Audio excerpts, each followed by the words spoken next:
The laughter hit him before the words did. Sharp, loud, unfiltered. It cut through the massive glass showroom like broken metal scraping concrete. Dozens of eyes locked onto him at once. Some curious, most amused, a few openly contemptuous. And at the center of it all stood her. Perfect posture, designer heels, a billionaire smile that never reached her eyes. She looked him up and down slowly, deliberately, like he was something dragged in on the bottom of a tire. Then she said it, clear enough for everyone to hear. "Fix this engine," she smirked, tapping the hood of the hypercar behind her. "And I'll marry you." The room exploded. More laughter. Phones came out. Someone whistled. Someone else muttered something ugly under their breath. And he just stood there, oil-stained hands, calm eyes, silent.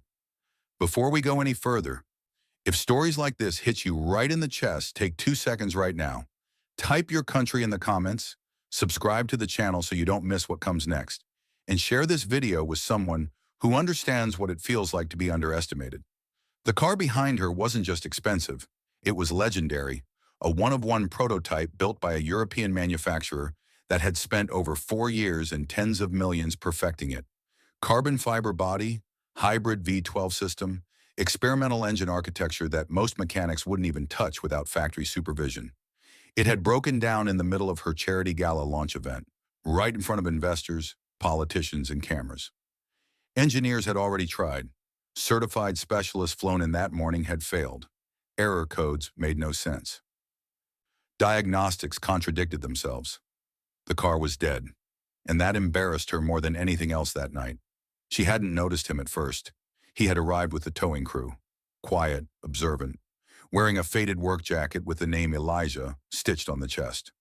While others argued and gestured, he listened.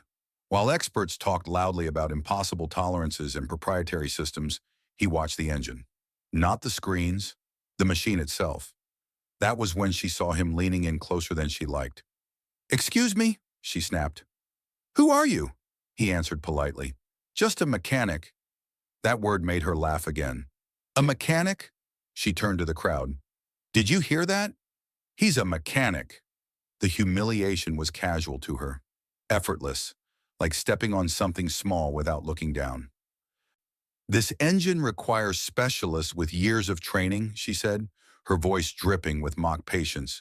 "Not roadside help." Elijah didn't argue, didn't raise his voice. He simply said, "I think I know what's wrong." That was enough. The crowd leaned in, some in disbelief, some hoping for entertainment, others already convinced they were about to witness a spectacular failure. She folded her arms. "You think you know more than the people who designed it?" "I think I can fix it," he said. Her smile sharpened. "Oh, this is perfect," she said loudly. "Tell you what, fix the engine, right here, right now, and I'll marry you." The words landed heavy, not playful, not joking. They were designed to humiliate, to remind him and everyone watching exactly where he stood in her world. A man in a tailored suit laughed too hard. A woman whispered something about delusion. Someone else muttered, "This is going to be ugly." Elijah felt all of it, the judgment, the assumptions, the unspoken things layered beneath their eyes and tones. He'd felt it before, many times. In classrooms where teachers assumed he cheated, in shops where he was followed, in interviews where his resume surprised people who didn't expect someone like him to be that qualified. But tonight wasn't about them. He took off his jacket slowly, folded it carefully, set it aside. "Do you have tool?" he asked. The billionaire raised an eyebrow. "You're serious?" "Yes," she gestured dismissively. "Give him whatever he wants. This should be good." Someone rolled a tool cart forward, high-end, custom, thousands of dollars worth of equipment.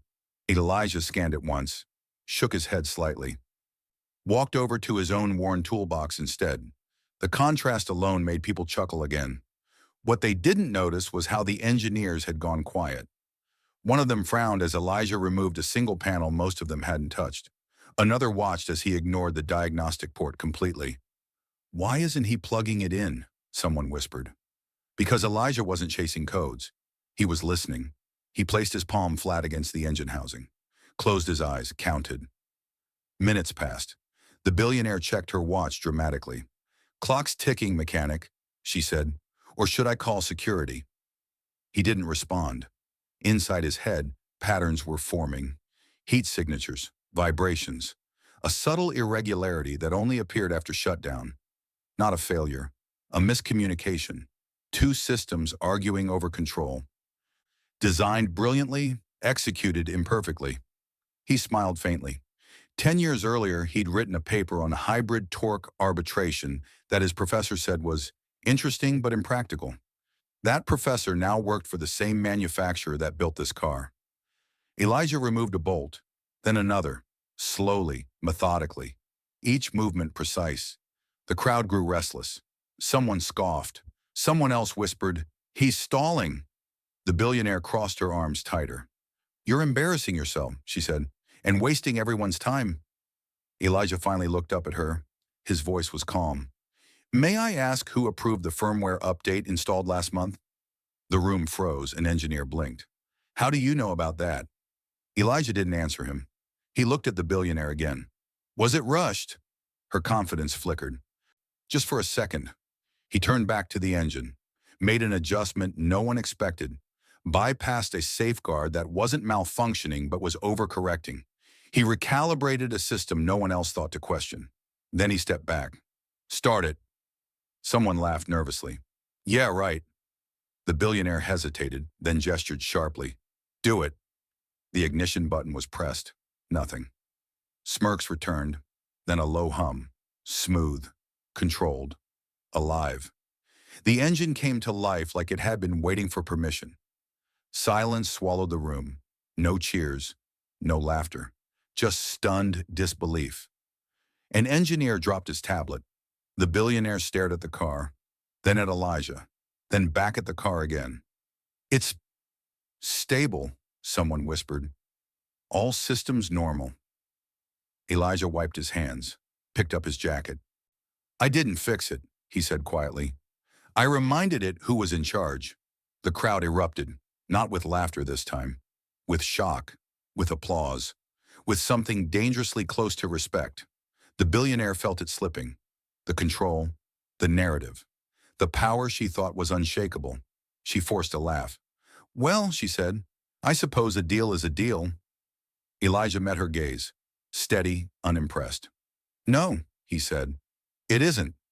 That landed harder than anything else that night. "I don't want your pity," he continued, "and I don't want to be a joke you regret making." The room leaned in again, but now the energy had shifted. "You didn't see me," he said. "You saw a costume you thought you understood." Her face flushed. For the first time, she had no clever response. "I fix engines," Elijah said, "but I don't fix people who look down on others." He turned to leave. The applause followed him out, and somewhere between the silence he left behind and the noise he created, something irreversible had happened. The billionaire stood alone, exposed, not because she lost money, not because her car broke down, but because, for the first time, the world saw her exactly as she was, and they saw him as everything she wasn't. If this story moved you, don't scroll away. Type your country in the comments. Subscribe for more stories like this. And share this video with someone who needs to be reminded that brilliance doesn't wear a uniform. The applause followed him down the polished corridor like a living thing, swelling, echoing, chasing him as if the sound itself wanted to apologize for what the people couldn't say out loud. Elijah didn't slow his pace. He didn't turn around. Every step was measured, steady, grounded, not out of anger, out of certainty. He'd learned long ago that dignity didn't need witnesses. Behind him, the billionaire still stood frozen, her mouth slightly open, her mind racing faster than the engine now idling perfectly behind her. She had built empires, bought companies with signatures, ruined reputations with a phone call. And yet a man she had reduced to a punchline had just dismantled her power in front of everyone who mattered. Someone cleared their throat near her, an investor. "Well," he said awkwardly, "that was, unexpected." She didn't answer. Her public relations director leaned in. "We should spin this," she whispered urgently. "Frame it as a charity moment. Diversity inclusion, a win for—" "Stop!" the billionaire snapped. her voice low but sharp. She felt something unfamiliar rising in her chest. It wasn't rage. Rage was comfortable. Familiar. This was something worse. It was exposure. Meanwhile, Elijah stepped outside into the cool night air. The noise faded behind glass and steel. Streetlights hummed softly. He took a deep breath and let it out slowly, as if releasing something he'd been carrying for years. His phone buzzed, then buzzed again. Messages piling in from numbers he didn't recognize. "You were incredible. I saw that live. Where did you learn that? Are you available for consultation?" He ignored them for now. Across the street, a security guard approached him hesitantly. "Sir," he said, rubbing the back of his neck, "they're asking if you can come back inside." Elijah shook his head. "I'm done." The guard nodded, respect flickering in his eyes.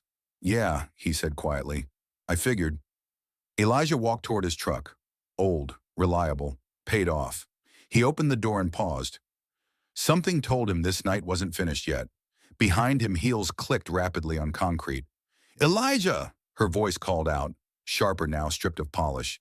He turned. She stopped a few feet away, breathing slightly harder than she liked. The mask was gone. No audience, no laughter to hide behind. "You embarrassed me," she said. Elijah studied her face, not with bitterness, with curiosity. "You embarrassed yourself," he replied evenly. Her jaw tightened. "You could have handled that differently." "So could you." Silence stretched between them.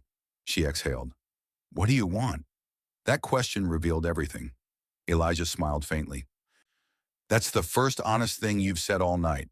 She bristled. "I'm offering you an opportunity." "No," he said. "You're trying to regain control." The words hit their mark. "I don't need your money," Elijah continued. "I don't need your validation. And I definitely don't need a joke turned into a favor." Her voice softened despite herself. "Then why do this? Why humiliate me back there?" "I didn't humiliate you," he said calmly. "I corrected the record." She looked away. For the first time in a long time, the world didn't bend when she expected it to, and she didn't know how to stand in that space. "I underestimated you," she admitted quietly. "That's not the problem," Elijah said. "The problem is, you didn't see me as human enough to underestimate." That landed heavier than any insult. He opened his truck door. "Good night." He drove away before she could respond.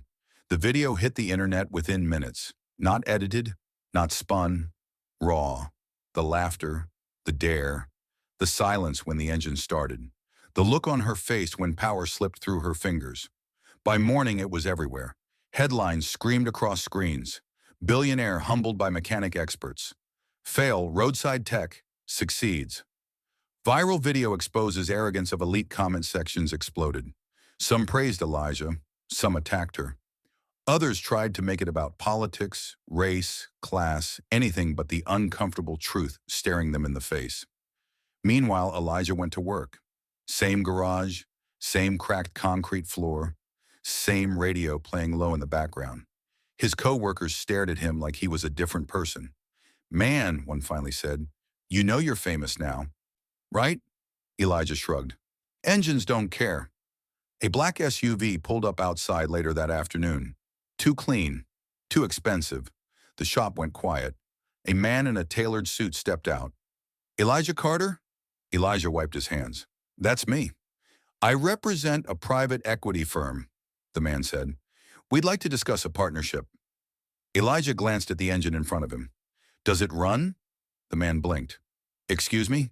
"Your firm," Elijah clarified. "Does it run on ego or does it actually work?" The suit hesitated. "We believe in innovation." Elijah nodded. "Then you'll wait until I'm done here." The suit waited. That night, Elijah sat at his kitchen table, laptop open, blueprints spread around him. Schematics he'd been refining for years.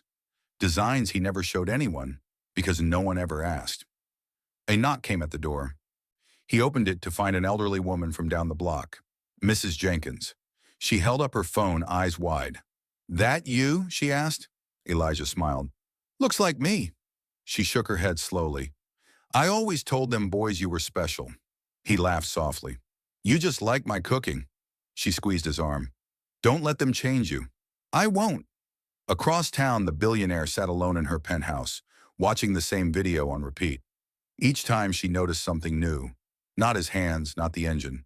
His calm. It haunted her. She called her assistant. Canceled tomorrow's meetings. All of them. Yes. She stared out over the city she thought she owned. For the first time, it looked unfamiliar. Days passed. Offers flooded in for Elijah. Consulting gigs, speaking engagements, endorsements. He turned most of them down. Until one email caught his eye. Subject line, apology. It was from her. No lawyers, no PR language, just words. I was wrong. Not about the engine, about myself. He read it twice. Then he closed the laptop. Weeks later, a community center opened on the east side of the city, funded anonymously, outfitted with tools, equipment, classrooms, a place where kids could learn engineering, mechanics, coding, where talent didn't have to look a certain way to be taken seriously. Elijah volunteered there on weekends. One afternoon, a familiar figure walked through the door.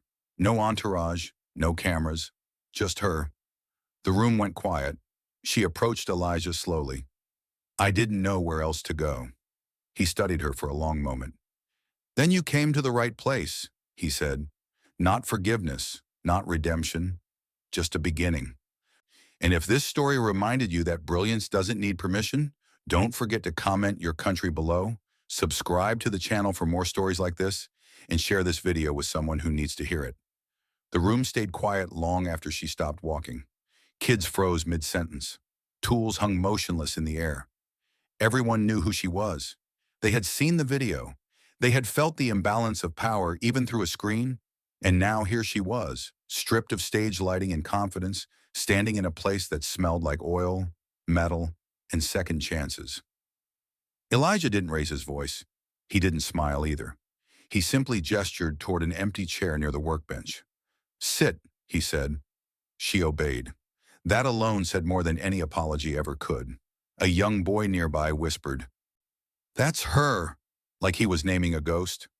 Elijah knelt beside a half-assembled engine block and continued working, letting the silence do what words couldn't. She watched his hands, steady, certain, hands that had been laughed at, hands that had humiliated her without ever lifting in anger. I didn't come to make a speech, she finally said. I came because I don't know how to undo what I am. Elijah tightened a bolt. Click, click, click. You don't undo it, he said. You build something better on top of it. She swallowed. I've spent my life winning. That's the problem, Elijah replied. You never learn what losing feels like when it's deserved. Her eyes burned, but she didn't look away. Around them, the kids slowly went back to work. The tension eased. Life resumed, not because the past was forgiven, but because the present demanded attention. I meant what I said, she added quietly, about the marriage. It was cruel, but I meant it. Elijah finally looked at her. Really looked. No, he said. You meant the power? She nodded. Yes. That honesty surprised even her. I don't want power over you, she said. I want to understand why I felt like I needed it. Elijah stood and wiped his hands on a rag. Then stop trying to own outcomes, he said. Start serving processes. She frowned. I don't know how. That's why you're here. Over the next few weeks, she kept coming back. Not announced, not photographed. She showed up early and stayed late. She listened more than she spoke. She learned names. She cleaned tools. She messed up. She apologized when she did. People noticed. Not everyone approved. Online, the world was still arguing. Some called it performative. Others said it was too little, too late. Some demanded Elijah cut ties completely. Others praised his restraint. He ignored all of it. Because something else was happening. The kids changed. They asked harder questions, built bolder designs. One girl rewrote a diagnostic routine that even Elijah hadn't considered. A boy from the neighborhood designed a cooling modification using scrap parts and sheer intuition. Elijah watched it all unfold quietly. One evening after the center closed, she stayed behind. I've never built anything with my hands before, she admitted, holding a grease-stained wrench like it might bite her. He handed her a simple task. She failed at it 3 times. The 4th time, she got it right. Her face lit up like a child's. That feeling, Elijah said, that's what you took from people when you laughed at them. She nodded slowly. I see that now. Weeks turned into months. The story faded from trending lists, replaced by the next outrage, the next scandal. But something deeper had taken root. Elijah turned down another seven-figure offer to sell his designs outright. Instead, he partnered with a cooperative of independent mechanics, engineers, and educators. They launched open-source solutions, affordable innovations, tools built to last, not to lock users out. The billionaire invested quietly. No branding, no naming rights. One afternoon, a reporter tracked Elijah down anyway. Do you consider this a redemption story? She asked. Elijah thought for a moment. No, he said. Redemption suggests an ending. This is maintenance. The reporter blinked. Maintenance? Yeah, Elijah said. You don't fix something once and call it done. You keep showing up. That quote spread farther than the original video. Somewhere along the way, the billionaire stopped being introduced by her net worth. People started mentioning the center instead.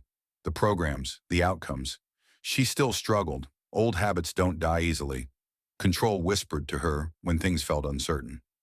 Ego crept in when praise returned. But now someone would call her out. Sometimes it was Elijah. Sometimes it was a 12-year-old girl holding a soldering iron saying, "That's not how it works." And she listened. One night, months later, they stood outside the center watching the lights go off one by one. I used to think respect was something you commanded, she said. Elijah shook his head. Respect is what's left when you leave the room. She smiled faintly. I have a long way to go. We all do, he replied. They stood there in silence, not as symbols, not as a headline, but as two people changed by a moment neither of them could take back. And that was the real miracle. Not the engine, not the humiliation, not the applause, but the quiet decision made over and over again to be better than who you were yesterday. If this story reminded you that true power isn't loud, that genius often goes unnoticed, and that humility can rewrite even the ugliest moments, take a second now. Comment your country below so we know where you're watching from. Subscribe to the channel for more powerful, unforgettable stories like this. And share this video with someone who still believes being underestimated is the end of the story, when sometimes it's just the beginning. The city didn't notice the change at first. Cities rarely do. They move too fast, consume too much noise. But change has a way of seeping in quietly through corners no one is watching. 6 months after the night that engine came back to life, something strange began to happen. Dealerships started reporting fewer breakdowns. Independent shops started fixing problems manufacturers claimed were non-repairable. Young mechanics began turning down predatory contracts. They were building things instead of begging for access. And every thread led back to one place, the community center. Elijah never put his name on the door. He didn't want a monument. He wanted momentum. The walls filled with chalk equations, hand-drawn diagrams, fingerprints and grease. Kids stayed late, not because they had to, but because they wanted to. One evening, a teenage boy named Marcus stayed behind after everyone else left. He stared at a cracked engine casing on the table, like it had personally offended him. What's wrong? Elijah asked. Marcus shook his head. They say it can't be welded. Says it'll never hold. Elijah leaned in. Who's they? Everybody. Elijah smiled faintly. Good. They worked together until midnight. They failed. They failed again. On the third try, the casing held. Not perfectly, but enough. Marcus's hands trembled. I did that. You learned how, Elijah said. That's different.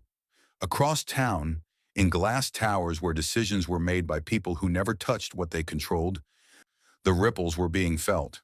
A boardroom erupted in argument. Our proprietary systems are being reverse engineered, one executive snapped. They're teaching this stuff publicly. Another scoffed. By who? A mechanic?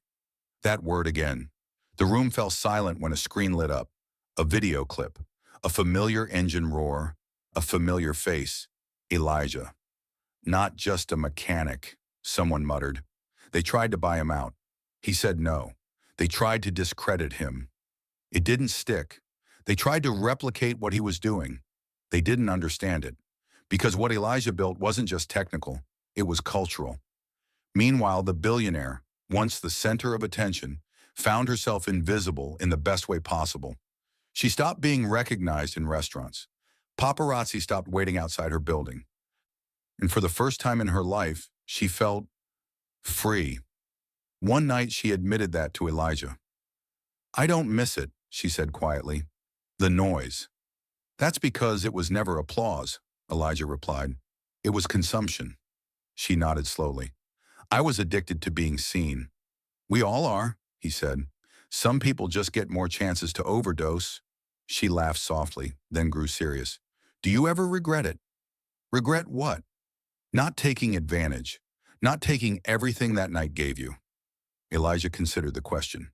"No," he said, "because power that comes easy leaves faster." She watched him with something like admiration, not desire, not guilt, respect. Months later, the same manufacturer that once dismissed Elijah publicly announced a recall. Millions of vehicles, a firmware flaw, the same one Elijah had fixed in minutes. Journalists dug. Old footage resurfaced. The connection became impossible to ignore. A reporter cornered the billionaire at a charity event. "Do you think you owe him credit?" She didn't hesitate. "I owe him more than credit," she said. "I owe him my honesty." The clip went viral. People noticed something else too. She never said his name with ownership, never framed herself as a savior, never centered herself in the story again. That restraint spoke louder than any apology ever could. On the anniversary of that night, the community center hosted an open exhibition. Kids demonstrated projects. Parents watched in awe. Local mechanics stood shoulder to shoulder with engineers who once looked down on them. Elijah stood in the back, arms crossed, eyes soft. A young girl took the stage. She pointed to a prototype behind her. "They told me this idea wouldn't work," she said into the mic. "They said I didn't have the background." She paused, looked straight at Elijah. "Turns out backgrounds don't build things. People do." The applause that followed wasn't explosive. It was earned. Later that night, as the lights dimmed and the crowd thinned, the billionaire approached Elijah one last time. "I never thanked you," she said. "You don't need to," he replied. "I do," she insisted, "for not becoming what the world expected you to become." Elijah met her gaze. "And thank you," he said, "for not staying what you were." They stood there in silence, two lives permanently altered by a single moment of arrogance and a single act of restraint. And somewhere out there, someone watching this story right now feels that same tightness in their chest. That recognition, that anger, that hope. Because maybe you've been laughed at. Maybe you've been underestimated. Maybe someone in power made you feel small for daring to be capable. But remember this, engines don't care who you are. Truth doesn't care who doubts you. And brilliance doesn't ask for permission. If this story spoke to you, don't keep it to yourself. Comment your country below so we know where you're watching from. Subscribe to the channel for more stories that remind us who we really are. And share this video with someone who needs to know that being mocked is sometimes the first sign you're about to change everything.